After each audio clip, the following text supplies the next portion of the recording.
Bom, aula de ciência e religião, agora o confucionismo, do chinês Confucio. O que acontece é que Confúcio, ele está numa China multimilenar, sabe? E ele precisa encontrar ele no caminho dele, precisa. É um tempo em que tem os imperadores chineses, tá bom?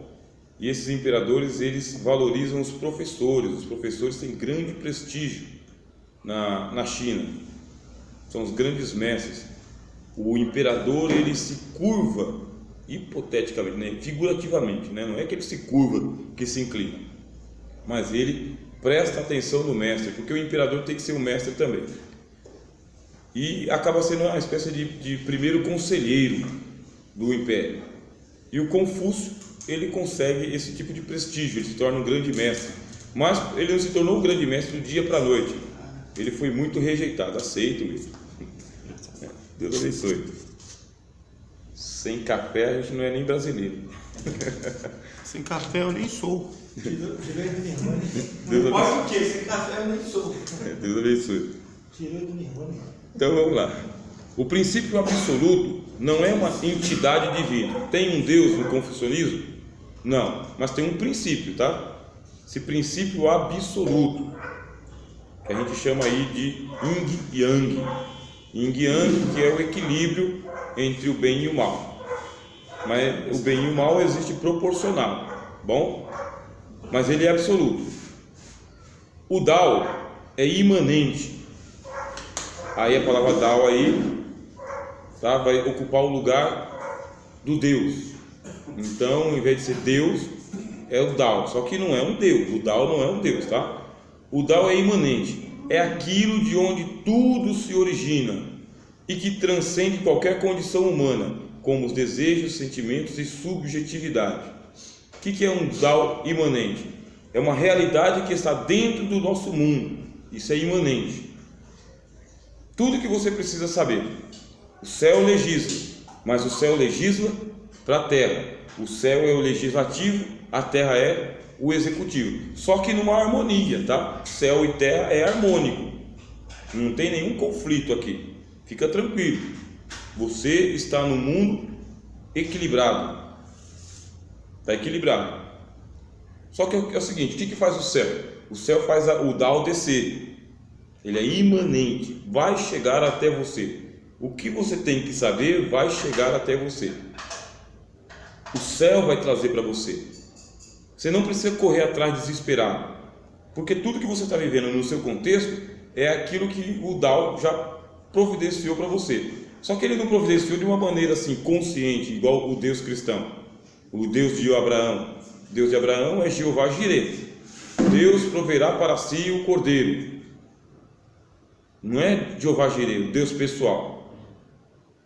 Então o que é? É uma coisa semelhante à lei cósmica. O que você precisa virá até você. Os céus vão providenciar para que as coisas concorram para o seu bem. Por isso que eles falam, é muito comum nas religiões orientais dizer o seguinte: a natureza, o universo conspira ao seu favor. É um ditado que tem entre eles, tá? A natureza conspira ao seu favor, a vida conspira ao seu favor. É para te favorecer mesmo. Então aquilo que tem que chegar até você vai chegar com certeza. Vai chegar. E quando chegar, aí é para você usar. Porque o Dao não vai dar as coisas para você para as coisas ficarem paradas. O Dao vai dar as coisas para você porque precisa ser utilizado. Você não pode cair em ócio. Então ociosidade é uma espécie de pecado, embora que não é pecado, tá bem? Não tem pecado no confucionismo, porque pecado é uma transgressão contra Deus, o Deus pessoal. Não tem pecado. Só que você também não pode desperdiçar, tem que usar, bem? Então diz que transcende qualquer condição humana, como desejos, sentimentos e subjetividades. Não é uma coisa simplesmente para satisfazer o seu ego, tá? É para a coletividade. Isso até hoje existe na China, mas é até hoje que eu falo o seguinte: é desde os tempos de Confúcio, antes dos tempos de Confúcio até hoje. Qual que é a consciência chinesa? Que o chinês faz parte da comunidade. Por isso que o comunismo lá pegou fácil. Bom, não foi difícil pegar o comunismo na China. Não foi. É só fazer uma adaptação. O livro vermelho do Mao Tse Tung traz um monte de coisas que o Mao Tse Tung traz o comunismo. Só que o livro vermelho do Mao Tse Tung traz um monte de coisa da cultura chinesa. Um monte. Qual que é a cultura chinesa?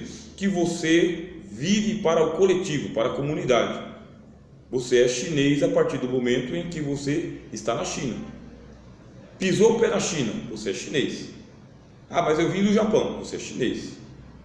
Ah, mas eu vim da Indonésia, você é chinês.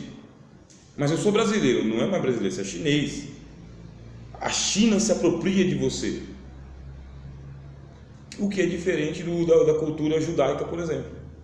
Na cultura judaica é o seguinte: você sai de Israel e você vai para a Inglaterra, mas você não vira inglês, você continua judeu. Você vai morar lá no Paquistão, mas você não é paquistanês, você continua judeu. Então, com a cultura judaica, você é judeu aonde quer que você vá. Na cultura chinesa, não. Pisou na China, você é chinês. Não importa se você veio de Israel, você é chinês. Você é propriedade da China. A China é um colosso espiritual. Então, essa consciência de que eu devo servir a comunidade, devo servir ao meu imperador, devo servir a minha casta, porque eles têm também coisa de casta entre eles lá. É um sentimento de coletividade. Você vive para a coletividade. E o que não vai muito longe da nossa cultura indígena aqui no Brasil. A cultura indígena no Brasil, sabe? Entre os tupi-guaranis, por exemplo, e outras tribos indígenas, é o seguinte: você é um guerreiro e você é um guerreiro para a tribo. Para a tribo. Então você deve dedicar-se à tribo. Sua vida e morte é em favor da tribo. Só que aqui é uma cultura indígena. Lá no caso não é só a tribo, é a China. Chinês guerreia com chinês, tudo bem, mas ninguém guerreia contra a China. Porque guerreou contra a China, guerreia contra todos os chineses. É um sentimento de coletividade. Por isso que o comunismo deu muito certo lá e dá certo até hoje. Porque o chinês ele se sente parte de um todo muito maior. Dentro da filosofia, o equivalente que nós temos para isso aí é a filosofia do Hegel. Tá? O hegelianismo. O que é o hegelianismo? Ou Hegel? O Hegel vai dizer o seguinte: o que é mais importante? O importante é a coletividade. Tá? O coletivo é importante. O sistema é o que diz o Hegel. O sistema é importante. Você só é importante porque você pertence ao sistema. E é o sistema que dá para você a sua importância. O sistema vai garantir para você a sua participação em algo nobre. Você vai ser o pastor da igreja, tá? Da comunidade. Você vai ser o presidente do país. Você vai ser o padeiro do bairro por causa do sistema, da totalidade. Agora você, enquanto indivíduo, para o Hegel, não existe, porque o indivíduo ele é diluído dentro do coletivo. Qual que é a revolta do Kierkegaard contra o hegelianismo? A revolta do Kierkegaard é que ele não conseguia se apresentar como Kierkegaard. Não importa quem é você, Kierkegaard. Você é da igreja luterana? Não, você não é ninguém. Você não tem identidade. Então o hegelianismo fala que a totalidade é muito mais importante do que a individualidade. E que a individualidade só é importante se ela servir à coletividade. Que é a mesma proposta do comunismo. Comunismo é isso. Tudo é de todo mundo. Então você come o mesmo pão que todo mundo, você veste a mesma roupa que todo mundo, você vai na mesma escola que todo mundo. Isso é comunismo. Esse comunismo está dentro da ideia da cultura chinesa. Você é chinês porque você pisa na China. E dentro da China você tem o Confúcio. E o Confúcio, né, se torna um mestre para os seus senhores, é absorvido como uma grande filosofia, e ele coloca lá 5 virtudes do caminho, do Tao, tá? 5 virtudes. É um mundo ético, tá? Benevolência. Então essa benevolência também não é caridade, não é fazer caridade. Benevolência é você fazer o bem, sempre. Não é caridade, não é uma questão de amor, é uma questão de dever, tá? Para o confucionismo, você tem um dever para com os céus. O céu é legislador, a terra é o executivo. O céu beneficiou você com o sol, a chuva, oxigênio, e agora você tem o dever de manter. Você tem o dever de ser bom, benevolente, sempre. Você não precisa ver para quem você vai fazer o bem, só tem que fazer o bem. Retidão, que é o equivalente à nossa, próximo da nossa justiça, tá? Sabedoria, você ser um tolo é algo totalmente desagradável. Você pode ver que na cultura chinesa, onde nasceu o Kung Fu, aquilo ali é maravilhoso, né? Para a gente que está de fora, é maravilhoso. Mas quando você pega os vídeos que vai mostrar o treinamento do Kung Fu na China, aquilo é desumano. O pessoal pratica um Kung Fu lá desde que tinha 3 anos de idade até os 75 anos de idade. E o camarada morre com 75 anos de idade saudável. Saudável. Não se explica nem porque morreu. Como que consegue isso aí? Uma vida de sabedoria. Sabedoria. Observância das normas rituais. Você é um confucionista, você está praticando, você vai aprender o seguinte: o que é certo, o que é dever, e existe norma para tudo. Dentro do confucionismo é igual no comunismo, tem norma para tudo. Dentro da China agora está sendo praticado um negócio lá chamado crédito social. Eles colocaram crédito social. Então todos os chineses eles têm uma espécie de CPF, nosso equivalente ao nosso CPF, só que é um identificador social. E o Estado está computando a quantidade de pontos que uma pessoa tem para ter acesso aos benefícios da comunidade. Você tem que ter mérito, tá? Se você não tiver mérito, então esquece. Eles estão praticando o crédito social. O chinês tem que ser uma pessoa que ele é comprometido com normas e regras, porque tudo tem normas e regras, tudo. Não depende de mim ou de você. Para que existe a norma e a regra? Existe para a comunidade chinesa. Você pisou na China, você tem que obedecer à China. Você não quer obedecer, tem que ser punido. Aí o crédito social vai só diminuindo. E tem pessoa que não pode sair de um vilarejo para o outro, por assim dizer. Ele não pode comprar na padaria YX, porque ele não tem crédito para isso daí.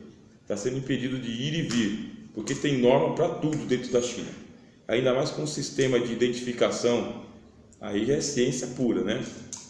O sistema de identificação facial na China é algo assustador. Você faz uma pesquisa lá, existe câmera inteligente para tudo quanto é lado, e essas câmeras inteligentes elas tiram foto dia e noite das pessoas. Dia e noite. E vai fazendo um rastreamento das pessoas. Onde trabalha, com quem fica, onde está. O problema é que a China é gigantesca, né? Tem quase 2 bilhões de pessoas lá dentro. Mesmo tendo quase 2 bilhões de pessoas lá dentro, eles conseguem fazer um rastreamento em tempo real das pessoas que vivem ali. Você pergunta, por que 2 bilhões de pessoas não se revoltam contra o comunismo? Como consegue? É porque os caras foram lá e montaram o exército mais numeroso do mundo. O exército deles é o mais numeroso do mundo, com mais de 1 milhão de soldados. É muita gente no exército chinês. E você vai ver a disciplina do exército chinês. Você acredita que uma mulher, para colocar o pé dentro de um sapato assim, ó, sapato chinês, ela quebra a ponta dos dedos do pé, ela quebra os dedos assim, ó, aí coloca os dedos por baixo da sola do pé e coloca dentro do sapato e faz aquele desfile na China? O pé das mulheres é tudo deformado. É a disciplina que eles têm. Só tem essa disciplina porque tem normas e regras. Isso até hoje. E pergunta para eles se eles têm lá o livro do Confúcio. É livro de cabeceira. Porque o confucionismo não é uma religião. Como o comunismo também não é religioso, é ateu. Pegou fácil o comunismo lá porque não tem um Deus lá dentro. E a fidelidade. Você tem que ser fiel. Aí vem a questão da meritocracia e formação. Dentro do confucionismo, Confúcio ensinava: um governante deve demitir-se voluntariamente ao perceber que existe um sucessor melhor do que ele. Ele dizia isso aí para o próprio imperador. Isso é meritocracia. Você tem que reconhecer que tem alguém melhor do que você para fazer aquilo que você faz. E que você está ocupando um espaço que não pode mais ocupar. Você tem que ceder a sua espada para um soldado melhor do que você. Tem que entregar o seu posto para aquele que é melhor do que você. É uma alta filosofia isso aqui, né? Exige-se um altruísmo gigantesco, né? Que o Senhor Jesus supera com facilidade. Mas eles não fazem isso, né? Oi? Eles não fazem isso, eles mesmos não fazem. Mas dentro do confucionismo faz, né? Porque os líderes lá são o ditador. É porque agora sim, são comunistas, né? É a oitava geração. Ah, só. Quer dizer que no livro a gente vê que o negócio funciona beleza, né? Mas tem... É outra coisa. Mas vamos supor que você fosse um confucionista. Então, você como um confucionista fala o seguinte: eu acabo de reconhecer que tem um professor melhor do que eu. Eu estou cedendo para ele a cadeira e eu vou sentar para aprender com ele. Seria mais ou menos isso aí. O Cristo ele faz isso, né? Com antecedência. Afinal de contas, né? Sendo em forma de Deus, não teve por usurpação ser igual a Deus. Se diminuiu para ser escravo, pegou a toalha e lavou o pé dos discípulos e colocou os discípulos para fazer aquilo que ele fazia. Mas aí, os discípulos são mais competentes do que Jesus? Quer dizer que no reino de Deus tem uma inversão. Não tem a meritocracia, tem a graça. Então a graça é maior do que a meritocracia. Mas dentro do confucionismo, não. O melhor tem que assumir. Se fizesse isso aí, seria uma beleza. Bom, aí tem o taoísmo, que eu só vou ler, não vou nem comentar, tá bom? Porque o taoísmo está dentro do confucionismo. O que é o taoísmo? É o caminho, tá? O caminho, eu tenho que encontrar o meu caminho. Cada ser vivo tem que encontrar o seu caminho. Só que tem o caminho dos caminhos, ou o caminho dos caminhantes. Não é o seu caminho na sua individualidade. Então o que é o taoísmo? Enfatiza o aspecto individual e existencial da vida, destacando a introspectividade. Você tem que olhar para dentro de você mesmo, com um Deus único. Que Deus único? Você mesmo. Imanente, o que você procura está dentro do seu mundo. Ordeiro, não é para você desorganizar o mundo, é para você deixar ele melhor. Espontâneo, você não tem que ficar inventando histórias, você tem que ser você mesmo. Se você assumir uma caricatura, você não é mesmo você mesmo. Então você nunca vai encontrar o tal. Tal é o caminho, tá? Então, com desejos atenuados, você não se entrega ao vício, você não se entrega a tudo que você quer. Você tem desejos, só que são desejos atenuados, na média. Passivos, não precisa ser beligerante, tanto é que um chinês, ele entra para praticar o Kung Fu, e ele pratica o Kung Fu e ele até mata o adversário dele. Mas se ele perder, perdeu. Perdeu. Não é uma coisa passional de ódio, é uma coisa da luta mesmo. E em harmonia com a natureza, preserve o mundo. Preceitos morais: ajudar o pobre. Aqui já existe um princípio de caridade. Sempre você tem mais do que alguém. E se você tem mais do que alguém, contribua para que ele tenha ao mínimo, tá? Então, ajudar os pobres. Não estou falando do confucionismo, estou falando do taoísmo. Taoísmo, inclusive, é algo que o Confúcio ele praticava. Ele foi atrás do Tao, do caminho. Só que o taoísmo era difícil, por quê? Porque o taoísmo não tinha um livro sagrado. Ele foi atrás dos mestres taoístas e os taoístas falavam: Confúcio, acha o teu caminho. Confucionismo não, Confúcio você tem os escritos. No taoísmo você não tinha. É algo parecido com aquele budismo zen que a gente falou lá, prático, né? Não ansiar as riquezas, o que você tem está de bom tamanho, tá? Compensar as culpas, sempre que você errar, você tem que fazer alguma coisa para compensar o erro, não é só pedir perdão. Você tem que pagar pelo pecado, mas não é pagar sofrendo. Você tem que fazer o bem para alguém, que aí você equilibra aqui, ó, yin yang, tá bom? Você descompensou, você vai lá e compensa. Você fez mal para alguém? Matei alguém. Agora o que você vai fazer se você matou alguém? Você tem que adotar uma pessoa. Tem que adotar um órfão lá. Você tem que criar alguma coisa, tá? Por isso que os chineses eles falam que você tem que construir uma casa, escrever um livro e plantar uma árvore. Essa é a filosofia dos chineses. Monges budistas? Tem monges budistas, monges taoístas, né? Os padres do deserto. E evitar o excesso. Se você entra pelo caminho do excesso, ponto final para você. Espontaneidade e frugalidade. No taoísmo, a imperfeição não existe. A autodisciplina não significa que você tem que arrancar prazer da autodisciplina, não é masoquismo. Simplicidade em tudo, seja simples. Shintoísmo. Wu. Depois eu mando os slides para os irmãos. Bom? E aí a gente termina. Senão a gente não termina hoje, eu quero ver um pouquinho da apresentação dos irmãos.